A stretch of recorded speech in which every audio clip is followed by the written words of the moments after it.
Chapter 1. The Boy from Virginia. Thomas Jefferson was born on a cold spring day in 1743 in a small town called Shadwell, Virginia. The world was very different back then, a time of horse-drawn carriages, flickering candlelight, and wooden houses. But even in this quiet, simple world, something extraordinary was about to happen. Thomas was the third of 10 children in his family. His father, Peter Jefferson, was a strong and hard-working man. He was a surveyor, someone who measured land, and he owned a large farm. Peter taught young Thomas the value of hard work and the importance of being honest. His mother, Jane Randolph Jefferson, came from a well-known family, and she made sure Thomas learned how to read and write at an early age. From the moment he could hold a book, Thomas was fascinated by the world of words. He would spend hours sitting by the fire, reading stories of ancient heroes, distant lands, and great adventures. Books were his window to the world, a world much bigger than Shadwell. But Thomas wasn't just a bookworm. He loved nature too. He would often wander through the forests and fields near his home, exploring the plants, animals, and rivers. The beauty of the natural world filled him with wonder, and a deep love for the land that would stay with him all his life. When Thomas was 9 years old, his father decided it was time for him to get a formal education. This was no small thing. Many children at that time didn't have the chance to go to school. But Peter Jefferson believed in the power of knowledge. So, Thomas was sent to a small school where he learned the basics of reading, writing, and arithmetic. But soon, Thomas wanted more. He wanted to learn about the world beyond Shadwell. His father noticed this and decided to send him to a more advanced school. Here, Thomas began to learn Latin, Greek, and French, languages that opened up even more books and more ideas. He studied history, science, and literature, soaking up knowledge like a sponge. Tragedy struck when Thomas was just 14 years old. His father passed away. It was a heavy blow for the young boy. But instead of giving up, Thomas decided to honor his father's memory by working even harder. He took his studies seriously, determined to make something of himself. When he turned 16, Thomas left home to attend the College of William and Mary in Williamsburg, Virginia. This was a big step, a new chapter in his life. The college was far from home, and it was filled with new people, new ideas, and new challenges. But Thomas was ready. At college, Thomas studied under some of the best teachers in Virginia. He learned about mathematics, science, law, and philosophy. He read the works of great thinkers like John Locke, who wrote about the rights of individuals and the importance of government by the people. These ideas fascinated Thomas. They were the seeds of the great thoughts that would one day change a nation. But college wasn't all about books and studying.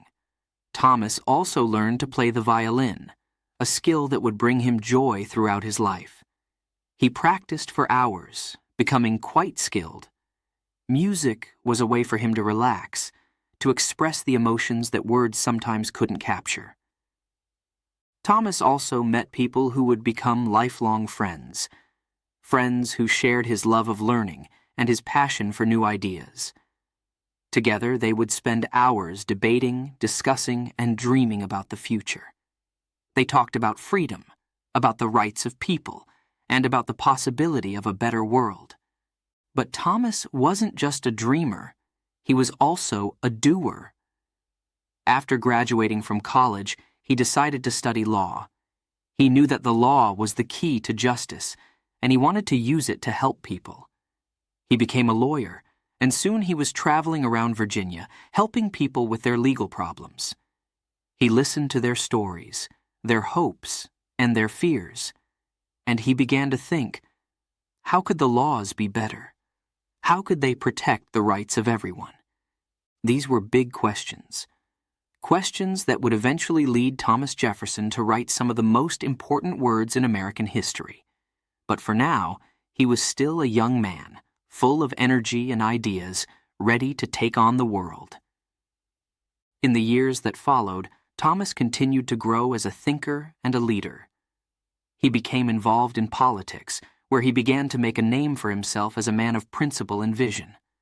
But deep down, he never forgot his roots. The lessons he learned as a boy in Shadwell, the love of books, the beauty of nature, and the belief in hard work and honesty. These were the things that shaped him, the things that made him who he was.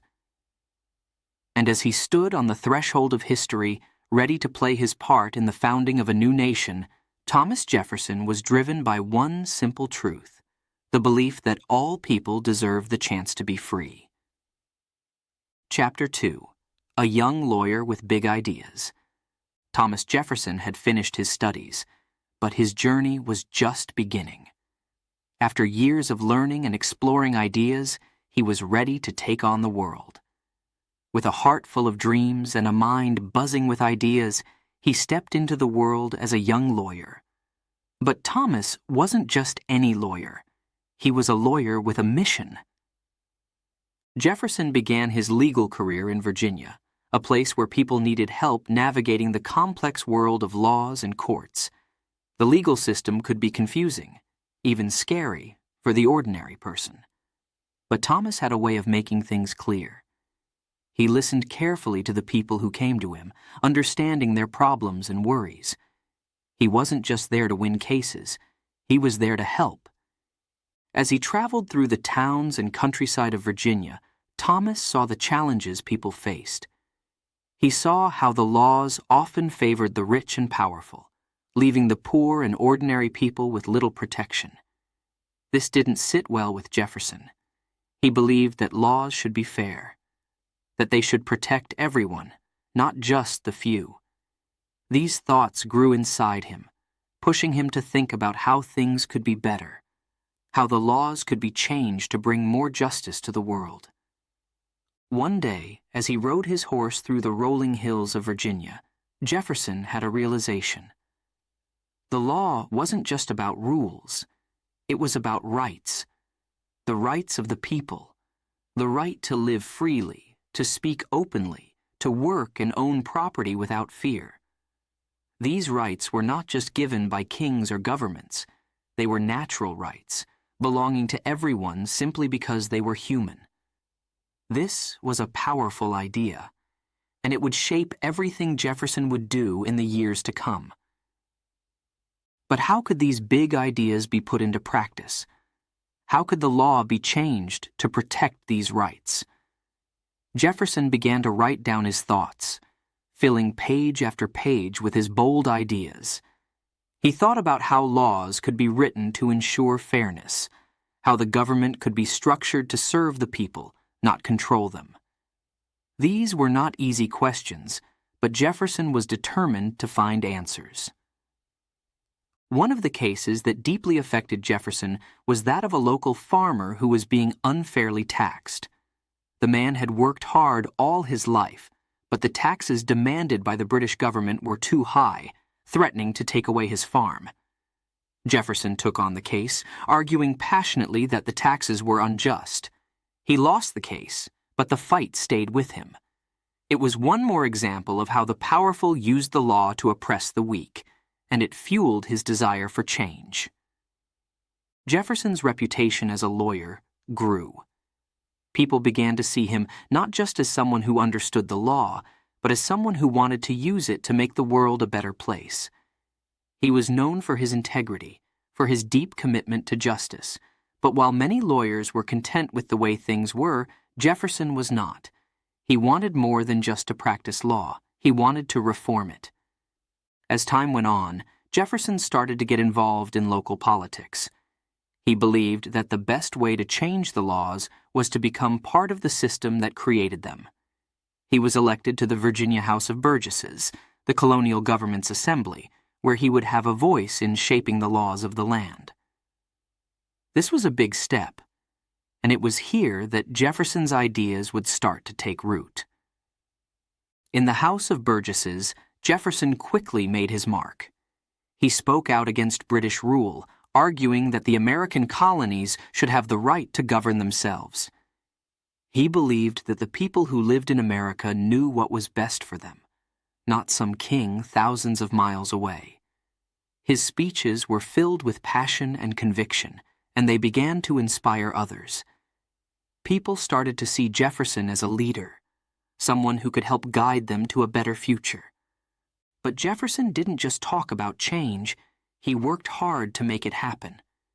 He began drafting new laws that reflected his belief in the rights of the people. One of his first major efforts was a bill to allow people the freedom to worship as they chose. At that time, everyone was expected to follow the same religion, but Jefferson believed that faith was a personal matter. His bill wasn't passed right away, but it was the beginning of a fight for religious freedom that would eventually become a cornerstone of American law. Another idea that Jefferson championed was the need for education. He believed that for people to be truly free, they needed to be educated, to understand their rights and how to protect them. He dreamed of a system of public education that would be available to everyone, rich or poor. This was a radical idea at the time, but Jefferson was convinced that it was essential for a free society. As Jefferson's ideas grew, so did the tensions between the American colonies and Britain. The British government was imposing more and more taxes and laws that the colonists found unfair. The people were getting angry, and the idea of independence began to spread like wildfire. Jefferson was at the heart of this growing movement. He believed that it was time for the colonies to break free, to create a new nation where the rights of the people would be protected. By the time the 1770s arrived, Jefferson's ideas had become more than just thoughts on paper. They had become a powerful force that was beginning to shape the future. He was no longer just a young lawyer with big ideas. He was becoming a leader of a revolution. But Jefferson knew that the road ahead would not be easy. The fight for freedom would require courage, sacrifice, and unwavering belief in the cause. And as he stood on the brink of this great struggle, he knew that his ideas, his belief in justice, in the rights of the people, would guide him through the challenges to come. The journey that had begun in the quiet hills of Virginia, the journey of a young lawyer with big ideas, was about to take him and a whole nation into a battle for independence. The world was about to change forever, and Thomas Jefferson was ready to play his part. Chapter 3. The Call to Revolution. The year was 1775, a time of great tension and uncertainty. The 13 American colonies were buzzing with talk of freedom, talk of rebellion. The British government had pushed the people too far with heavy taxes and unfair laws. Anger was growing, and the whispers of revolution were turning into shouts. In Virginia, Thomas Jefferson was no longer just a young lawyer with big ideas. He was now a respected leader. His words carried weight, and his ideas were beginning to shape the future. People looked to him for guidance, for courage, and for a vision of what could be. Then, the call came. Jefferson was asked to join the Continental Congress, a gathering of the most important leaders from all the colonies. This was not just any meeting. It was a gathering that would decide the fate of the nation. The colonies were ready to stand up to Britain, but they needed a plan.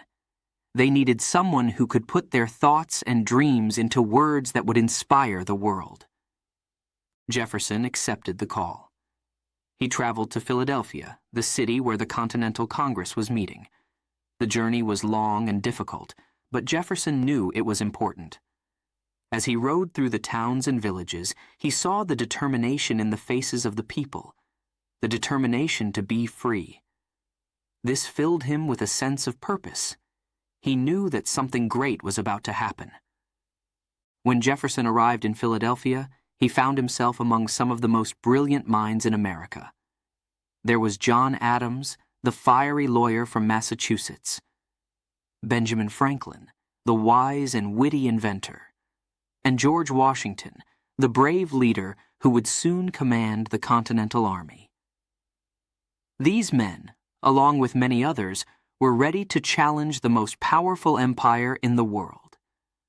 The debates in the Congress were long and heated.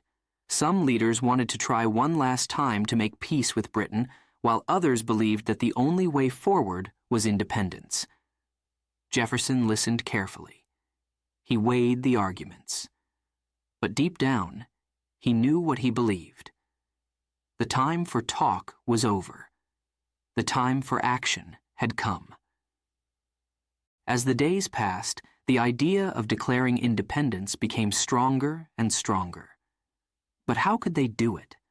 How could they tell the world that they were breaking away from Britain? They needed a document, a statement that would explain their reasons, that would declare their right to be free. The task was enormous, but Jefferson was ready. On June 11, 1776, the Congress appointed a committee to draft this declaration. There were 5 men on the committee, including John Adams, Benjamin Franklin, and Thomas Jefferson. But when it came time to write, all eyes turned to Jefferson. He was known for his way with words, his ability to capture big ideas in clear, powerful language. The responsibility was heavy, but Jefferson took it on without hesitation. For days, Jefferson worked tirelessly. He shut himself away in a small room with only a quill, ink, and a stack of parchment. The room was quiet. The only sound was the scratch of the quill as he wrote. Jefferson's mind was racing. How could he express the hopes, dreams, and demands of an entire nation? How could he create something that would inspire people to fight for their freedom? He began with a bold statement, a statement that would echo through history. We hold these truths to be self-evident, that all men are created equal. These words were more than just an introduction. They were a declaration of the very principles that the new nation would stand for. Jefferson wrote about the rights that every person should have, the right to life, liberty, and the pursuit of happiness. These were not just words on a page. They were the foundation of a new kind of government, a government that would serve the people, not rule over them. Jefferson also made sure to list the many ways in which the British king had wronged the colonies. He wrote about the unfair taxes, the cruel laws, and the king's refusal to listen to the people. This wasn't just a document. It was a call to action. It was a message to the world that America would no longer be a colony. It would be a free and independent nation. When Jefferson finished his draft, he shared it with the committee. They made a few changes, but the heart of the document, the powerful words that Jefferson had crafted, remained the same. The committee presented the draft to the Congress, and on July 2, 1776, they voted in favor of independence. But the work wasn't done yet. The Congress spent 2 more days debating the declaration, making small changes, and refining the language. Jefferson watched as his words were discussed and dissected, but he knew that what mattered most was the message that freedom was worth fighting for. Finally, on July 4, 1776, the Continental Congress adopted the Declaration of Independence.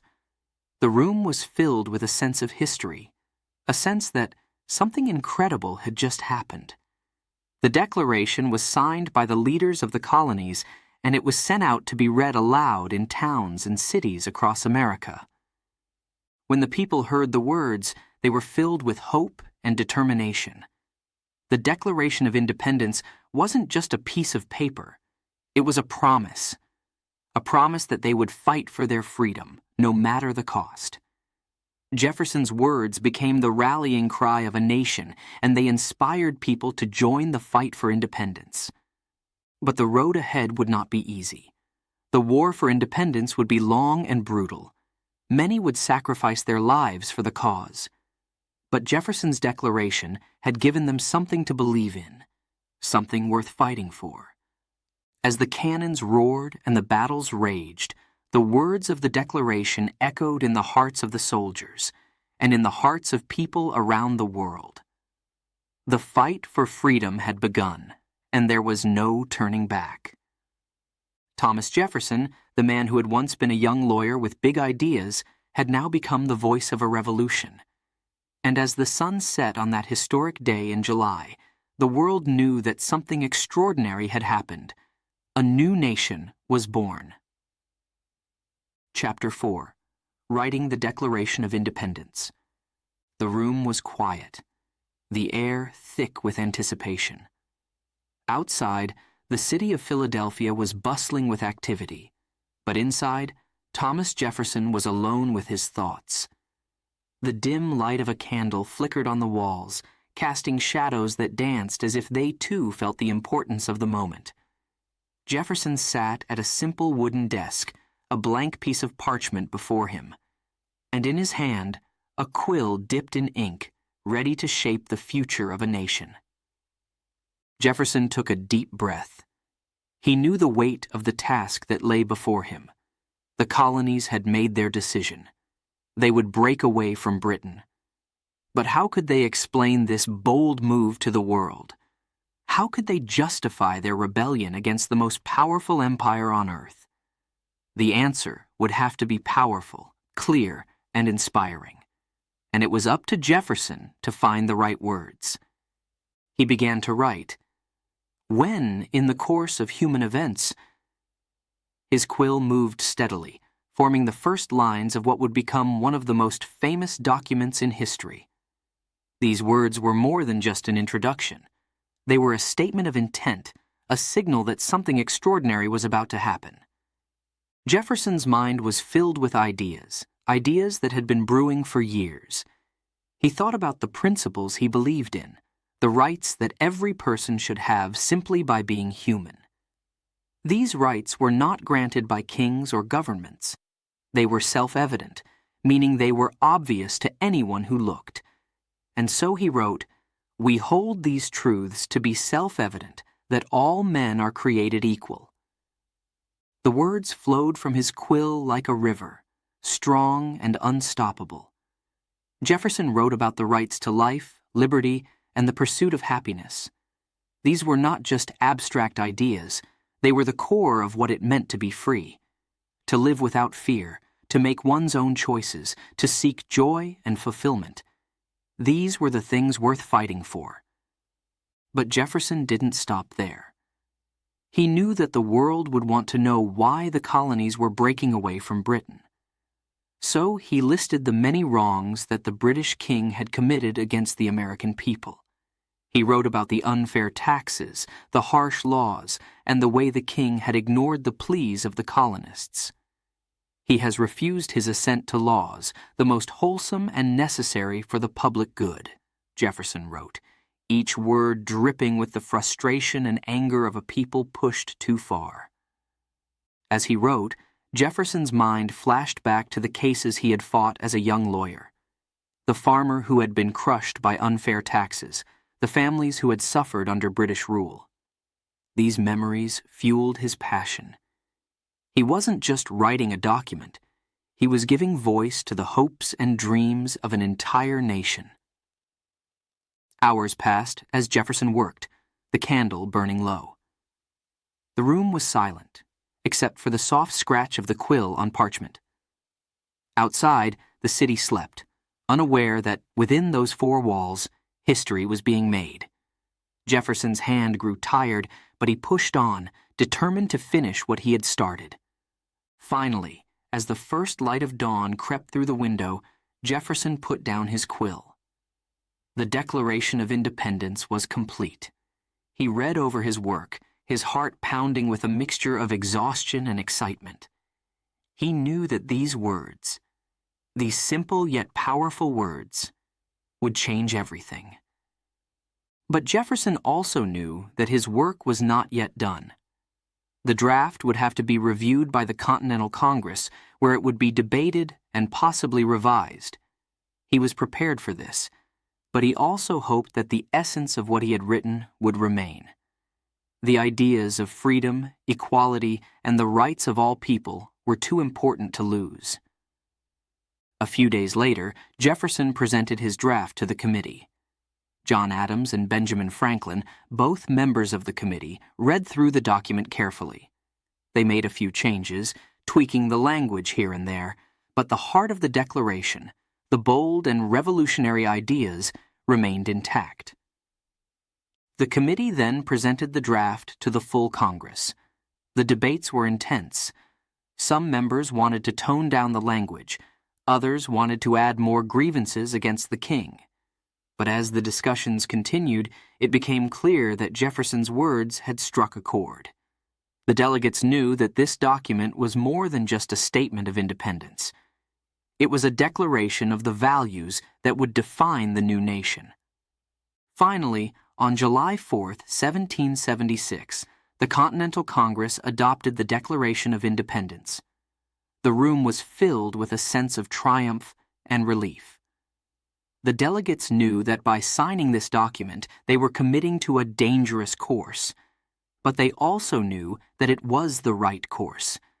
They were declaring to the world that they were free, that they would no longer be ruled by a distant king. The Declaration was sent out to be read in public squares, in churches, and in town halls across the 13 colonies. When the people heard the words, they cheered. They wept. They knew that something extraordinary had happened.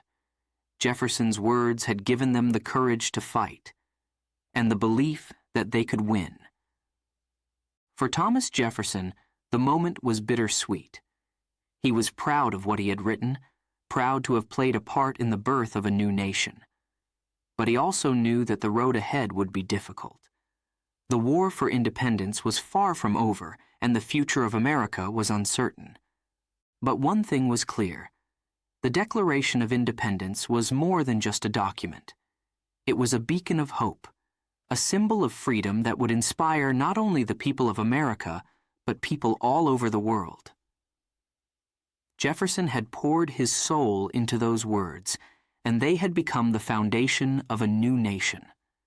A nation built on the principles of equality, justice, and liberty for all.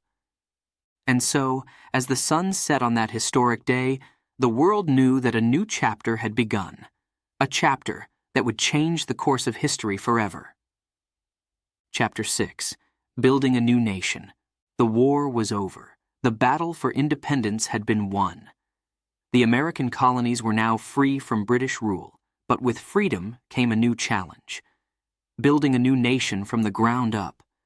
The people were excited, hopeful, and full of dreams for the future. But they were also nervous. How would they govern themselves? What kind of country would they create? Thomas Jefferson, who had been such a powerful voice during the Revolution, knew that the work was far from finished. Winning freedom was only the first step. Now the real challenge began, shaping a government that would reflect the values of liberty, justice, and equality that he had written about in the Declaration of Independence. Jefferson believed in democracy, a government of the people, by the people, and for the people. This idea was revolutionary. For centuries, people had been ruled by kings and queens, by emperors and tyrants. But Jefferson envisioned something different. A government where the power rested not in the hands of a single ruler, but with the people themselves. As the new nation began to take shape, Jefferson was at the forefront of the efforts to create a fair and just government. He returned to Virginia, where he was elected to the state legislature. There, he set to work on reforming the state's laws, many of which were outdated and unfair. One of his first major accomplishments was drafting a bill for religious freedom. Jefferson believed that everyone should have the right to worship as they chose, without interference from the government. This was a bold idea, but Jefferson knew it was essential for a free society. But Jefferson's ambitions didn't stop at Virginia. He had a vision for the entire nation. He wanted to create a government that would protect the rights of every citizen, rich or poor, powerful or humble. He believed that the government should be limited in its power, that it should serve the people, not control them. In 1787, Jefferson was serving as the U.S. ambassador to France when a group of American leaders gathered in Philadelphia to write a new constitution for the United States. Although Jefferson was not there, his ideas and writings had a strong influence on the discussions. The result was the U.S. Constitution, a document that laid out the framework for the new government. When Jefferson returned to America in 1789, he found a nation still finding its way. The new government was in place, but there were many challenges ahead. People had different ideas about how the country should be run, and there were disagreements about the role of the federal government. Some leaders, like Alexander Hamilton, believed in a strong central government with broad powers. But Jefferson had a different vision. He believed in a smaller government, one that left most of the power in the hands of the states and the people. This difference in opinion led to the formation of the first political parties in the United States. On one side were the Federalists, led by Hamilton, who wanted a strong central government and close ties with Britain. On the other side were the Democratic Republicans, led by Jefferson, who wanted to limit the power of the federal government and protect the rights of the states and individuals. Jefferson and Hamilton's rivalry was intense. They argued about everything, from how to handle the nation's debt to how to interpret the Constitution. But despite their differences, they both wanted what was best for the country. They just had very different ideas about how to achieve it. In 1790, President George Washington asked Jefferson to be his Secretary of State, a position that put him in charge of foreign affairs. Jefferson accepted the position, even though it meant working closely with Hamilton, who was now the Secretary of the Treasury. The two men clashed often, but Jefferson used his position to promote his vision of America, a nation of independent farmers, free from the influence of big banks and big cities. But Jefferson's biggest contribution to building the new nation came when he was elected as the third president of the United States in 1801. His election was a turning point in American history. It was the first time that power had peacefully transferred from one political party to another. This was a big deal. It showed that the new government could survive even when leaders with very different ideas took charge.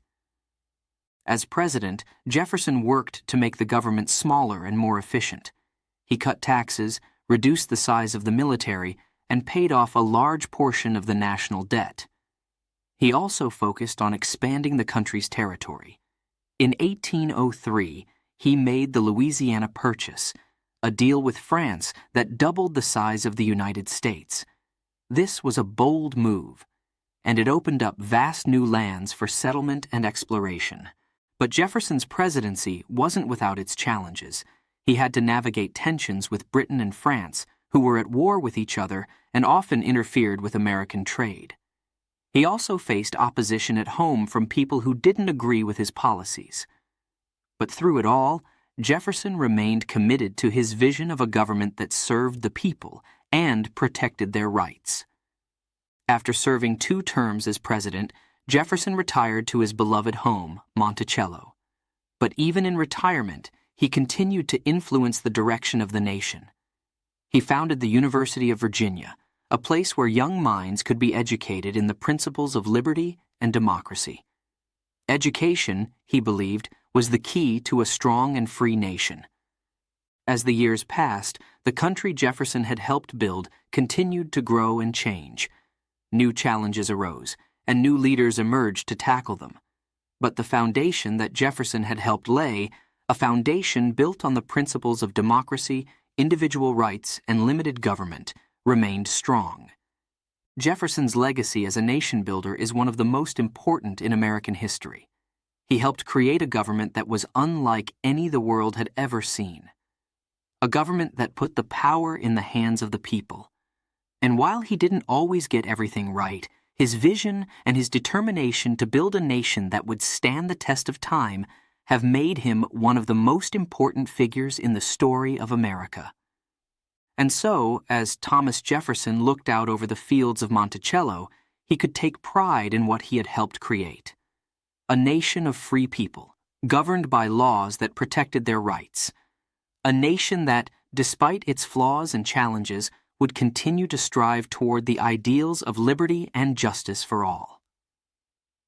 Chapter 7. Secretary of State and More. The year was 1790, and the young United States was still finding its way. The Revolution had ended, and the colonies had become a nation. But the work of building that nation was far from over. The new government was just beginning to take shape, and it needed strong leaders to guide it through its early years. That's when President George Washington turned to Thomas Jefferson, asking him to take on a big job: Secretary of State. This was no ordinary position. The Secretary of State was responsible for managing the country's relationships with other nations, a role that was crucial for a country trying to establish itself on the world stage. Jefferson knew the importance of this task. He had spent years in France as an ambassador, learning the art of diplomacy, and now he would use that experience to help guide America. Jefferson accepted the job with a sense of duty. He knew that the decisions he would make as Secretary of State would shape the future of the country. But he also knew that this job would come with challenges that would test not only his skills, but also his beliefs. As Secretary of State, Jefferson had to deal with many important issues. One of the biggest was how to navigate the complicated relationships between the United States and the powerful countries of Europe, like Britain and France. These nations were often at odds with each other, and their conflicts sometimes threatened to drag America into their wars. Jefferson believed in staying neutral. He didn't want America to get caught up in European struggles. He thought the best way to protect the young nation was to focus on building it up from within, rather than getting involved in foreign conflicts. But not everyone agreed with Jefferson's ideas. Alexander Hamilton, who was serving as Secretary of the Treasury, had a different vision.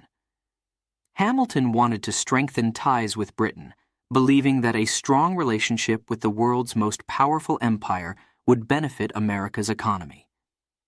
This difference in opinion led to many heated debates between Jefferson and Hamilton, debates that would shape the direction of the nation.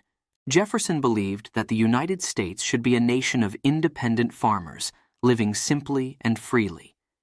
He worried that too close a relationship with Britain, with its powerful banks and big cities, would lead America down a path that could threaten the freedoms the Revolution had fought for. Hamilton, on the other hand, saw the future of America as an industrial and commercial powerhouse, with a strong central government to support it. These differences of opinion were more than just personal disagreements. They represented two very different visions for the future of the United States. And as Jefferson worked as Secretary of State, he found himself increasingly at odds with Hamilton and those who supported his ideas. The tension between them grew, leading to the formation of the first political parties in America. Jefferson's supporters became known as the Democratic Republicans, while Hamilton's followers were called the Federalists. But Jefferson's challenges as Secretary of State didn't stop with domestic politics. The world was watching this new nation, and some countries were testing its resolve. In 1793, war broke out between Britain and France, two of the most powerful countries in the world.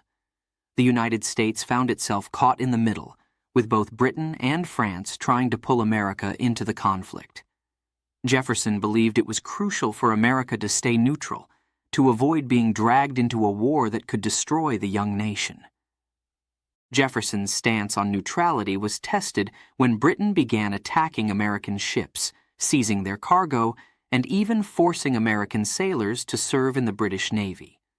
This was a serious threat to America's sovereignty, and many people called for war with Britain. But Jefferson urged caution. He knew that the United States was still too weak to take on a powerful nation like Britain in open conflict. Instead of war, Jefferson pushed for diplomacy. He helped negotiate a treaty with Britain, known as Jay's Treaty, which aimed to resolve some of the issues between the two countries. The treaty wasn't perfect. In fact, many people were unhappy with it, believing it gave too much to Britain and not enough to the United States. But Jefferson saw it as a way to keep the peace and give America time to grow stronger.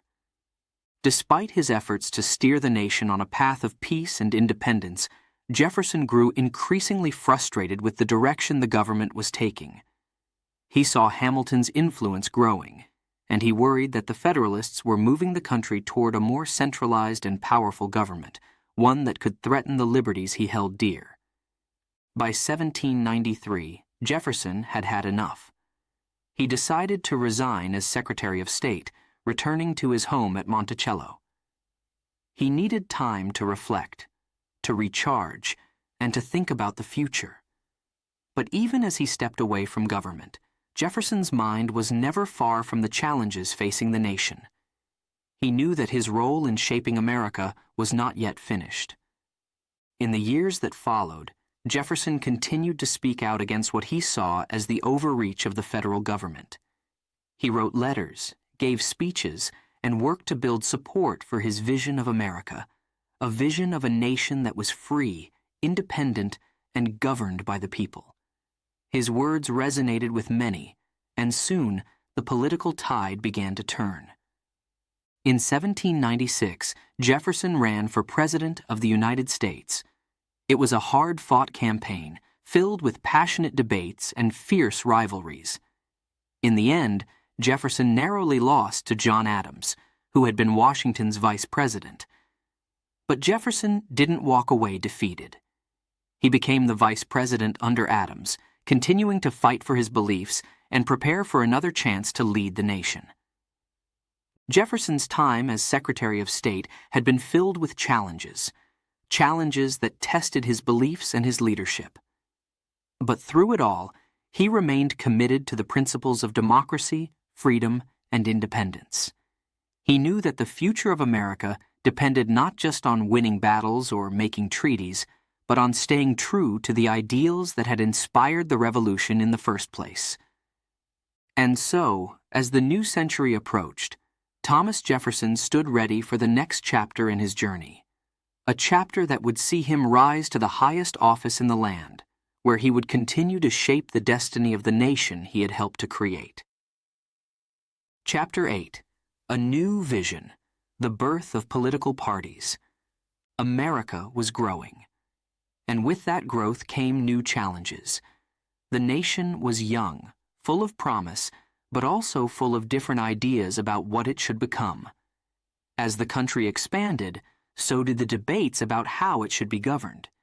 And at the center of these debates were two men with very different visions: Thomas Jefferson and Alexander Hamilton. Thomas Jefferson had a dream, a vision of a nation where people lived simply and freely in small towns and on family farms. He believed that the strength of America lay in its independent farmers, people who worked the land, provided for themselves, and lived lives of modesty and virtue. Jefferson saw these farmers as the backbone of the nation, the true keepers of American freedom and democracy. But not everyone shared Jefferson's vision. Alexander Hamilton, who had been a close advisor to President George Washington and served as Secretary of the Treasury, had a very different idea of what America should be. Hamilton believed in a strong central government, a government that could support a growing economy, build big cities, and create a powerful nation. He wanted America to be a leader in trade and industry, with banks and businesses driving the economy. These two visions couldn't have been more different, and the disagreements between Jefferson and Hamilton grew more intense with each passing day. Their debates were not just about policies or laws, they were about the very soul of the nation. What kind of country would America become? Would it be a nation of small farmers, or a nation of big cities and industries? Would the power lie with the people or with a strong central government? As these questions were debated in the halls of government, something new began to take shape: political parties. Up until this point, the idea of political parties was something many leaders, including Washington, had hoped to avoid. They feared that parties would divide the nation, creating factions that would fight against each other instead of working together for the common good. But the differences between Jefferson and Hamilton were too great to ignore. And soon, the nation found itself divided. On one side were the Federalists, led by Hamilton. The Federalists believed in a strong central government, close ties with Britain, and the importance of trade and industry. They wanted a government that could help guide the nation's economy, build infrastructure, and maintain order. On the other side were the Democratic Republicans, led by Jefferson. The Democratic Republicans believed in limited government, the rights of the states, and the importance of agriculture. They wanted a government that stayed out of people's lives as much as possible, allowing them to live freely and govern themselves. Jefferson's vision of America was rooted in his deep belief in the wisdom of the common people. He trusted that farmers and small-town citizens knew what was best for their own lives and communities. He feared that a strong central government would become too powerful, that it would start making decisions for the people instead of letting them decide for themselves. The birth of political parties didn't happen overnight. It was a gradual process, fueled by the debates and disagreements between leaders like Jefferson and Hamilton. But by the mid-1790s, the division was clear. The Federalists and the Democratic Republicans were two distinct groups, each with its own ideas about how the country should be run. Jefferson found himself leading the Democratic Republicans, fighting for his vision of America. He traveled across the country, giving speeches, writing letters, and building support for his ideas. He believed passionately that the future of the nation depended on staying true to the principles of the Revolution, the principles of liberty, equality, and the rights of the individual. But Jefferson's leadership wasn't just about opposing Hamilton and the Federalists. He also worked to build a positive vision for the future.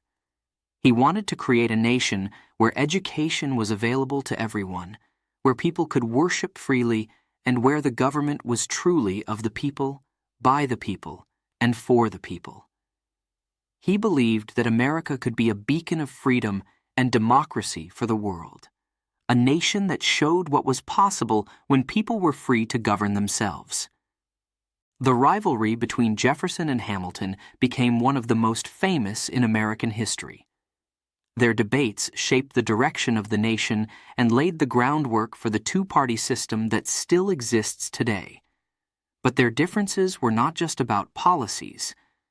They were about two very different ways of seeing the world. For Jefferson, the fight was deeply personal. He saw the Federalists as a threat to everything he had fought for during the Revolution. He believed that if Hamilton's vision of a strong central government and big cities took hold, America would lose its soul. The country would become just like Europe, with a powerful elite controlling the lives of ordinary people. But Jefferson's fight was not just against Hamilton. It was also against the challenges of a changing world. America was growing, and with that growth came new challenges that no one had foreseen. The country was becoming more diverse, more complex, and more connected to the rest of the world. Jefferson knew that his vision of a simple agrarian society might not be enough to meet these challenges.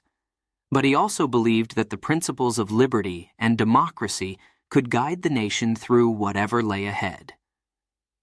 As the years passed, the political landscape continued to evolve. Jefferson's Democratic Republicans grew in strength, winning more elections and gaining more influence. But the debates between the two parties never really ended. They continued to argue about the role of government, the direction of the economy, and the future of the nation. And through it all, Jefferson remained committed to his vision. A vision of a nation where people lived simply, freely, and independently. He knew that America would continue to grow and change, but he believed that the core principles of liberty and democracy would always be the foundation of the nation. As the first political parties took shape, Jefferson's leadership helped to define the direction of the country. His ideas, his vision, and his passion for freedom left a lasting impact on American history. And while the debates between Federalists and Democratic Republicans may have been fierce, they also helped to shape the nation into what it is today. A nation where different ideas can be debated, where people can choose their leaders, and where the voice of the people remains the most powerful force of all. Chapter 9. The President of the People. The year was 1801, and a new chapter in American history was about to begin.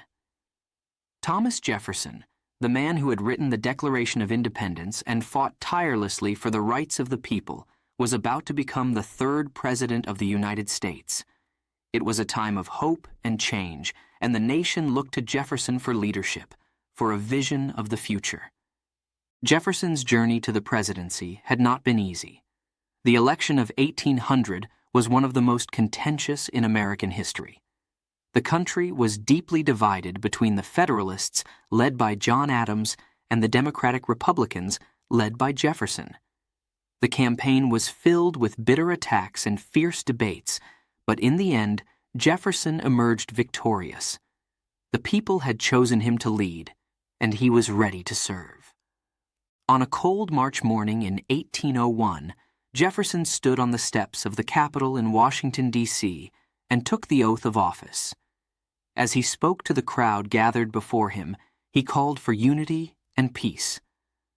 "We are all Republicans, we are all Federalists," he declared, reminding the nation that despite their differences, they were all Americans, united by a common cause.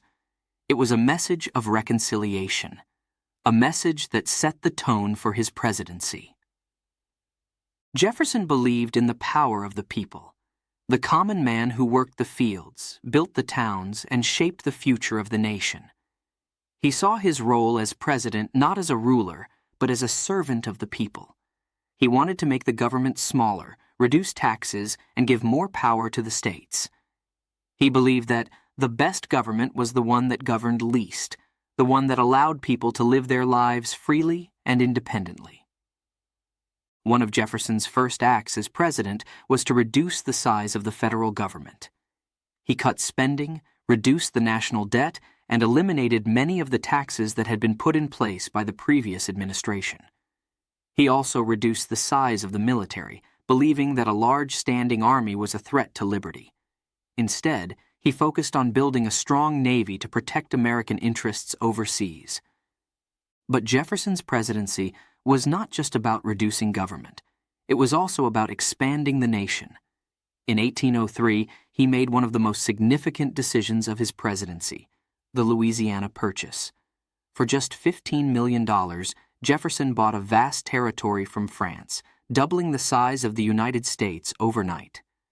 This was a bold move, one that opened up new lands for settlement and exploration. It was a moment of great promise as Americans began to dream of new opportunities in the West. However, the Louisiana Purchase also presented challenges. The vast new territory needed to be explored and mapped, and Jefferson knew just the men for the job. He sent Meriwether Lewis and William Clark on an expedition to explore the new lands, find a route to the Pacific Ocean, and establish relationships with the Native American tribes who lived there. The Lewis and Clark expedition, as it came to be known, was a great success. It brought back valuable information about the geography, wildlife, and people of the West, and it inspired a new generation of Americans to move westward. But Jefferson's presidency was not without its difficulties. The issue of slavery, which had been a dark shadow over the nation since its founding, continued to haunt him. Jefferson, who owned slaves himself, struggled with the contradiction between his belief in liberty and the reality of slavery. He spoke out against the practice, but he also knew that ending it would be difficult and dangerous. The nation was not ready to confront the issue, and Jefferson was unable to find a solution during his presidency. It was a challenge that would eventually tear the country apart in the years to come. Another challenge Jefferson faced was the growing tension between the United States and European powers.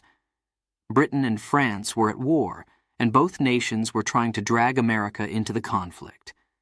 British ships were attacking American merchant vessels, seizing their cargo and forcing American sailors into the British Navy. Jefferson knew that the young nation could not afford another war, so he tried to avoid conflict through diplomacy. He imposed an embargo, stopping all American trade with foreign nations, hoping to pressure Britain and France into respecting American neutrality. But the embargo backfired. Instead of hurting Britain and France, it hurt American merchants and farmers. The economy suffered, and many people blamed Jefferson for the hardship. The embargo was eventually lifted, but the damage had been done. It was a painful lesson for Jefferson, one that showed how difficult it was to keep the nation out of the conflicts of the wider world. Despite these challenges, Jefferson's presidency was marked by many achievements. He expanded the nation's territory, promoted education, and worked to create a government that was responsive to the needs of the people. He also set an important precedent by stepping down after 2 terms, following the example of George Washington. He believed that no one person should hold too much power for too long, and his decision to step aside helped to establish the peaceful transfer of power as a cornerstone of American democracy. As Jefferson left the presidency in 1809, he returned to his beloved home at Monticello. He was older now, and his hair had turned white, but his passion for learning and his love for his country were as strong as ever. He spent his final years writing, reading, and corresponding with friends and colleagues. He also founded the University of Virginia, a place where young people could be educated in the principles of liberty and democracy. Jefferson's legacy as the President of the People is one of the most enduring in American history. He believed in the power of the common man, in the ability of ordinary people to govern themselves and build a nation based on the principles of freedom and equality. His presidency was a time of hope and change, a time when the young nation began to find its way in the world. And although he faced many challenges, Jefferson remained true to his principles, leaving a lasting impact on the country he loved so dearly. As the sun set on Jefferson's life, the nation he had helped to build stood strong, a beacon of liberty and democracy for the world. His vision of a government that served the people, protected their rights, and allowed them to live freely and independently had become the foundation of the American dream. And his legacy, like the words he wrote in the Declaration of Independence, would continue to inspire generations to come. Chapter 10. The Louisiana Purchase, America Grows. The year was 1803, and America was about to take a bold step that would change its future forever. Thomas Jefferson, now the President of the United States, had a vision of a vast and free nation stretching from the Atlantic Ocean to the Pacific. He dreamed of an empire of liberty, where people could live freely, work the land, and build new lives. But to make that dream a reality, Jefferson would have to take a gamble that would double the size of the United States. At the time, the United States was still a young nation, and its western border ended at the Mississippi River. Beyond that river lay a vast, mysterious land known as the Louisiana Territory. This enormous territory stretched from the Mississippi River all the way to the Rocky Mountains, and it was controlled by France. The land was rich and fertile, perfect for farming and settlement, but it was also largely unexplored. Jefferson knew that if America could gain control of this territory, it would open up endless possibilities for growth and expansion. But how could he make that happen? The answer came from an unexpected place: the politics of Europe. At the time, France was ruled by a powerful leader named Napoleon Bonaparte. Napoleon had big plans for Europe and the world, but he was also facing many challenges. His wars in Europe were costly, and he needed money to fund his campaigns. At the same time, he was struggling to maintain control of French colonies in the Americas, particularly in the Caribbean. Sensing an opportunity, Jefferson decided to act. He sent 2 of his most trusted advisors, James Monroe and Robert Livingston, to France with a bold proposal to buy the port city of New Orleans. New Orleans was a crucial city for America because it controlled access to the Mississippi River, the main trade route for farmers and merchants in the western states. Jefferson believed that if America could buy New Orleans, it would secure the country's economic future. But when Monroe and Livingston arrived in France, they received an offer that took them by surprise. Napoleon was willing to sell not just New Orleans, but the entire Louisiana territory. The price? $15 million, a huge sum of money at the time, but a bargain for such a vast expanse of land. The offer was almost too good to be true. Monroe and Livingston knew that this was a once-in-a-lifetime opportunity, and they quickly agreed to the deal, even though they hadn't been authorized to buy the entire territory. They sent word back to Jefferson, who was thrilled by the news, but also faced a tough decision. Could he justify spending so much money on this purchase? And did he even have the constitutional authority to make such a deal? Jefferson believed deeply in following the Constitution, and nowhere in that document did it say that the president had the power to buy land from a foreign country. He worried that some people might accuse him of overstepping his authority. But in the end, Jefferson decided that the benefits of the purchase were too great to pass up. He believed that this was a rare chance to secure the future of the nation. And so, he put aside his doubts and made the decision to move forward. In 1803, the Louisiana Purchase was finalized.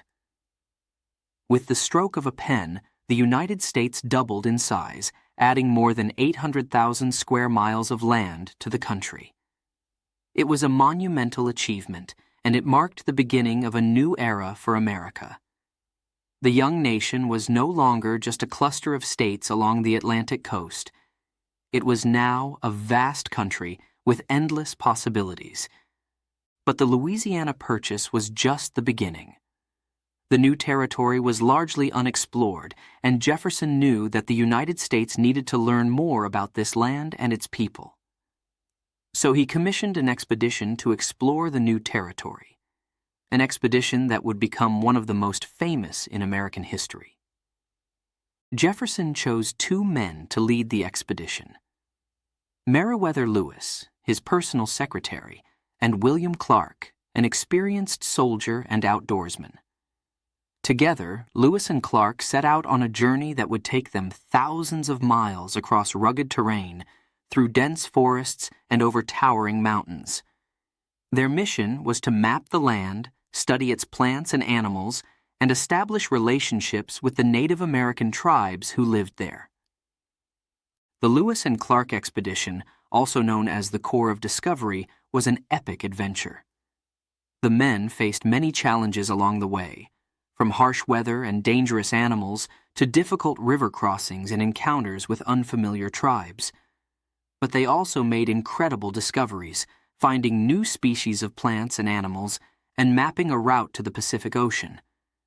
The expedition took more than 2 years, and when Lewis and Clark finally returned to St. Louis in 1806, they were hailed as heroes. They brought back valuable information that would help settlers move westward, and their journey helped to open up the new territory for exploration and settlement. But even as Jefferson celebrated the success of the Louisiana Purchase and the Lewis and Clark expedition, he knew that there were still many challenges ahead. The new territory needed to be governed, and there were complex questions about how to manage the land and the people who lived there.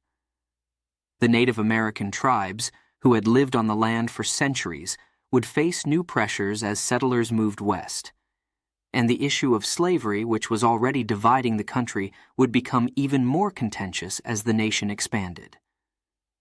Jefferson's vision of an empire of liberty was coming to life, but it was also clear that the journey was far from over. The Louisiana Purchase was a huge step for the young nation, but it was just one part of a much larger story. A story of a nation growing, changing, and struggling to live up to the ideals of freedom and equality that Jefferson had written about in the Declaration of Independence. As Jefferson looked back on the Louisiana Purchase in his later years, he saw it as one of his greatest achievements.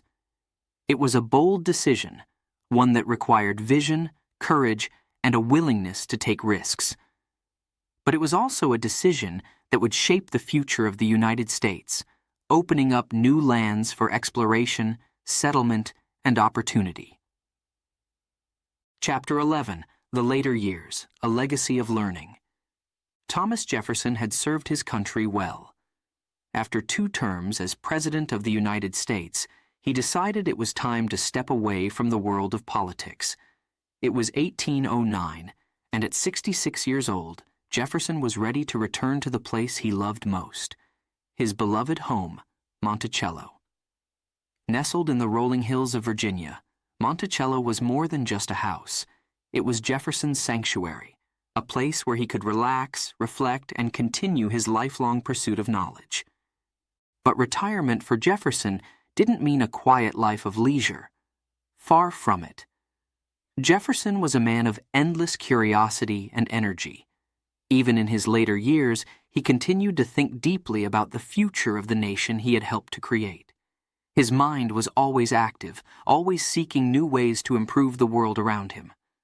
One of Jefferson's greatest passions was education. He believed that knowledge was the key to freedom, that an educated people could better govern themselves and make wise decisions for the future. Jefferson had always dreamed of creating a place where young minds could grow and learn, free from the influences of church and state. A place where students could explore new ideas, challenge old beliefs, and prepare to lead the nation. This dream became a reality in 1819, when Jefferson founded the University of Virginia. He saw the university as his final gift to the nation, a place where the principles of democracy and liberty could be nurtured and passed on to future generations. Jefferson was deeply involved in every aspect of the university's creation. He designed the campus, choosing a layout that reflected his love of architecture and his belief in the power of education. The heart of the university was the Rotunda, a magnificent building inspired by the ancient Roman Pantheon. It was a symbol of the knowledge and wisdom that Jefferson believed should guide the nation. Around the Rotunda, he designed pavilions and dormitories, creating a unique environment where students and professors could live and learn together.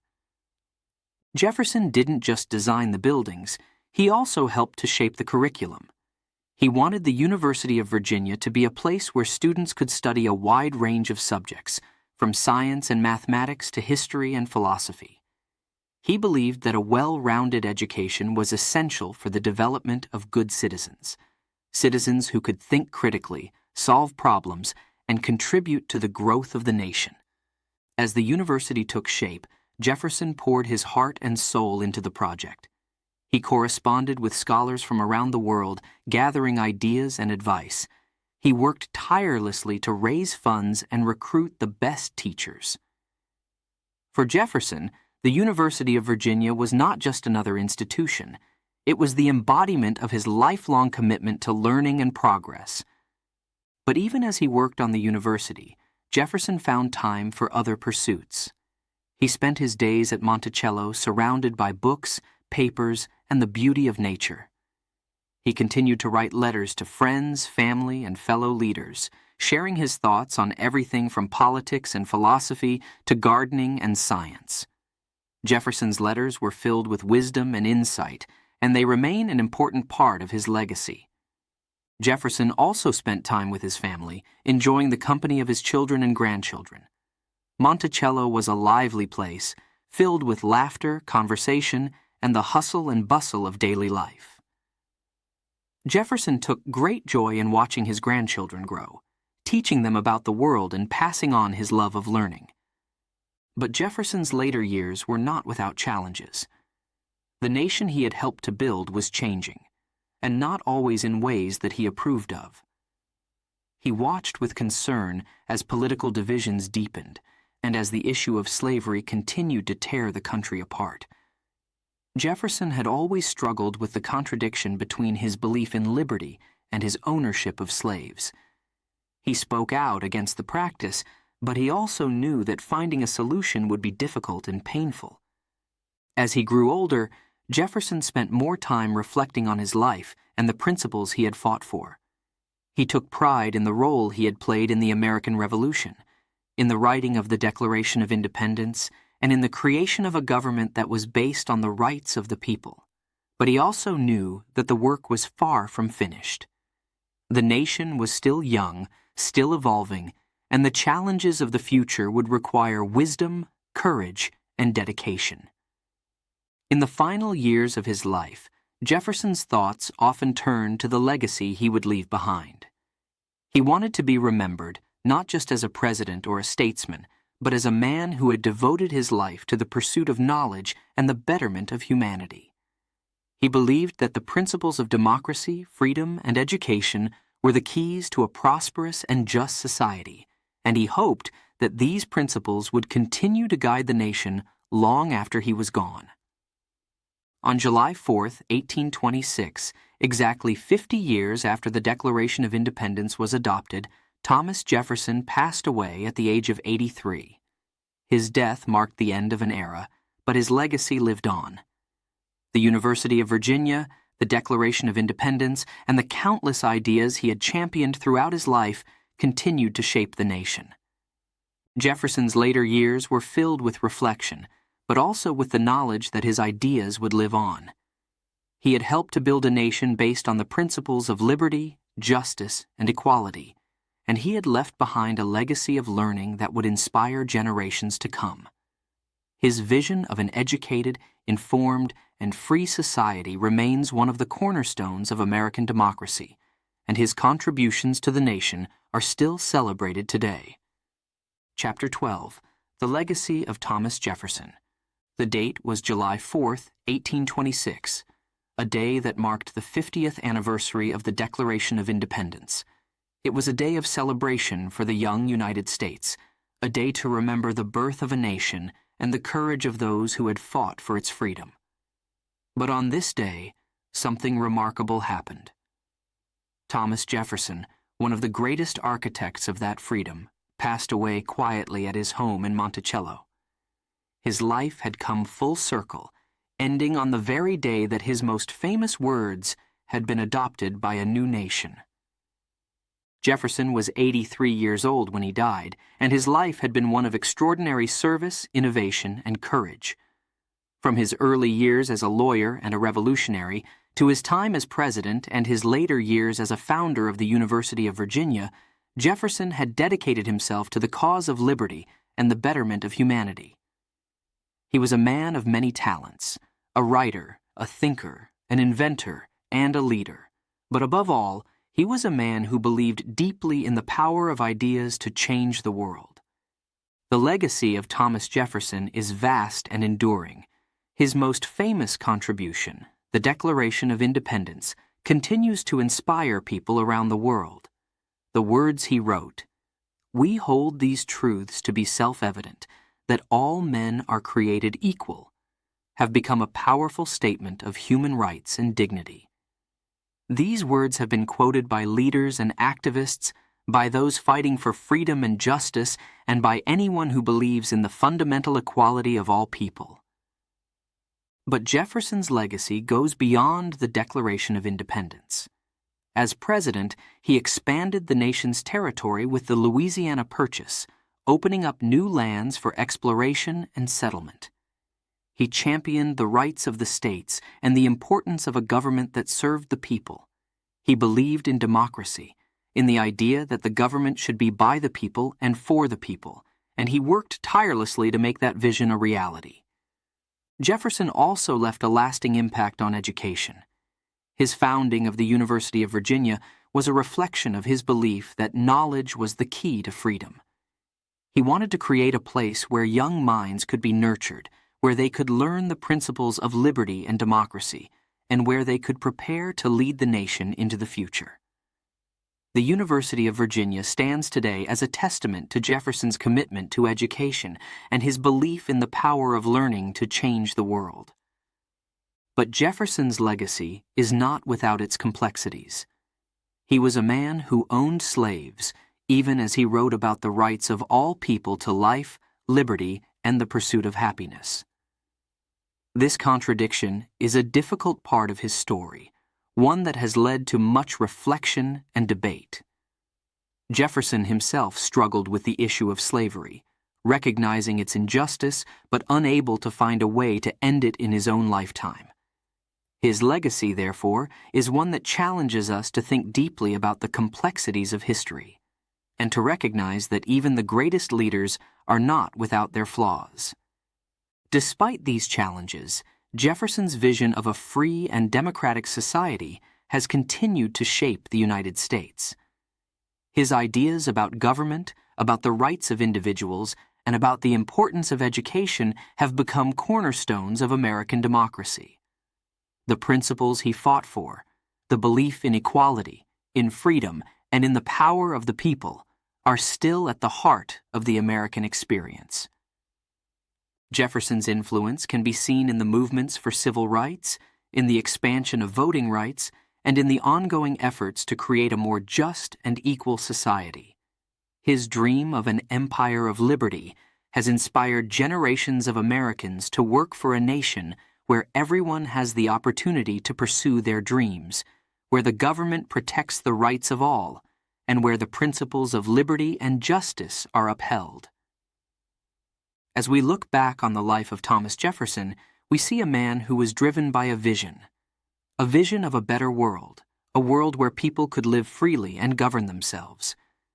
He was a man who believed that ideas could change the world, and he dedicated his life to turning those ideas into reality. His legacy is one of courage, innovation, and a deep commitment to the principles of democracy. Today, Jefferson's words continue to resonate. They remind us of the power of one person's vision to shape the course of history. They remind us that the fight for freedom and equality is never finished, that each generation must work to protect and expand the rights that Jefferson and his fellow revolutionaries fought for. And they remind us that, in the end, it is our ideas, our principles, and our dedication to justice that will define the legacy we leave behind. Thomas Jefferson's life was a testament to the power of ideas and the enduring impact of a commitment to liberty. His contributions to the American Revolution, to the founding of the United States, and to the principles of democracy have left an indelible mark on history. As we reflect on his legacy, we are reminded of the importance of vision, of courage, and of the belief that one person can make a difference. And so, as the sun sets on the story of Thomas Jefferson, we remember him not just as a founding father, but as a visionary, a man who believed in the power of ideas to change the world, and who dedicated his life to making that vision a reality.